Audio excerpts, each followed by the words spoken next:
jumpa lagi bersama saya Sipa Anggraini di IRS Breaking News, aktual, tajam, dan terpercaya. COVID-19 di Indonesia semakin meningkat, dampaknya terasa di sektor pendidikan.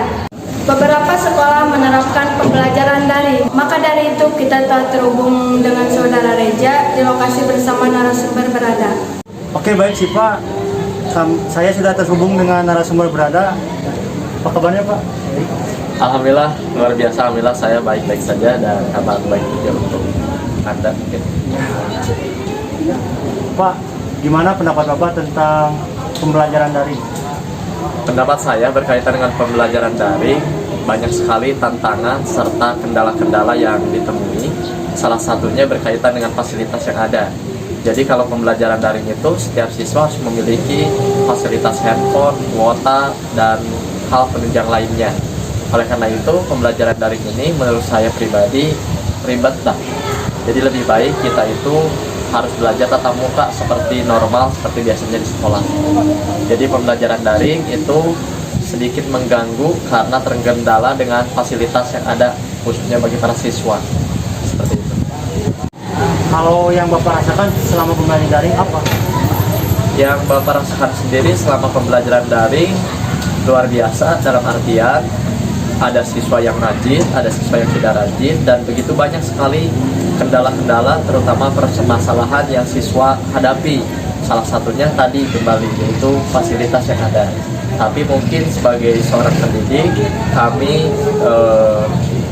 bersikap bijak pada setiap siswa, sehingga para siswa dapat menerima materi dengan baik dari setiap pembelajarannya. Nah, kendalanya itu adalah yang Bapak rasakan itu siswa kurang mengakses informasi dari setiap pembelajaran dari setiap guru. Nah, seperti itu kendalanya. Jadi karena fasilitas dan penunjang yang kurang memadai. Seperti itu. Ya. Kalau siswanya sendiri, bagaimana Pak responnya? Respon dari setiap siswa memang berbeda. Apalagi kalau pembelajaran daring itu sangat jauh sekali perubahan dan perbedaannya beda dengan pembelajaran secara normal, secara tatap muka.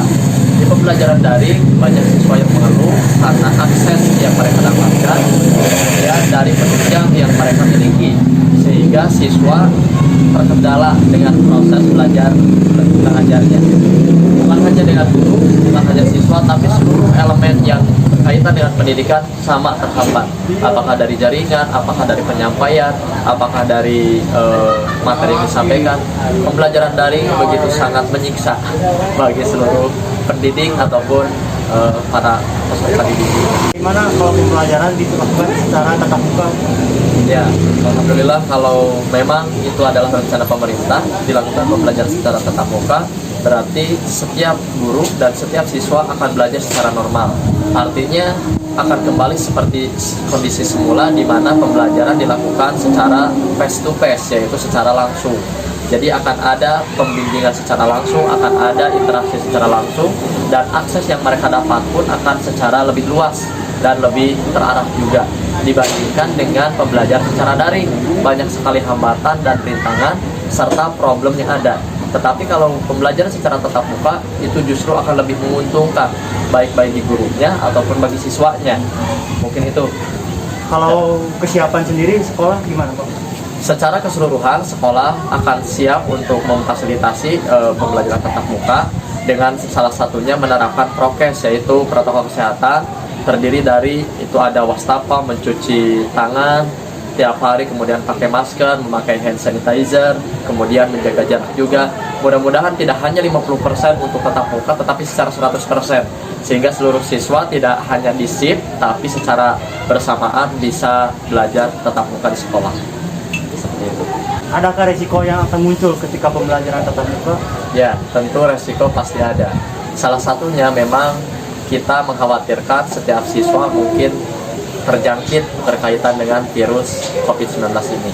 Tapi insya Allah sekolah akan men-stressing setiap elemen dalam artian harus disiplin tentang prokes ataupun protokol kesehatan dengan tadi 3M, menjaga jarak, mencuci tangan, dan memakai masker.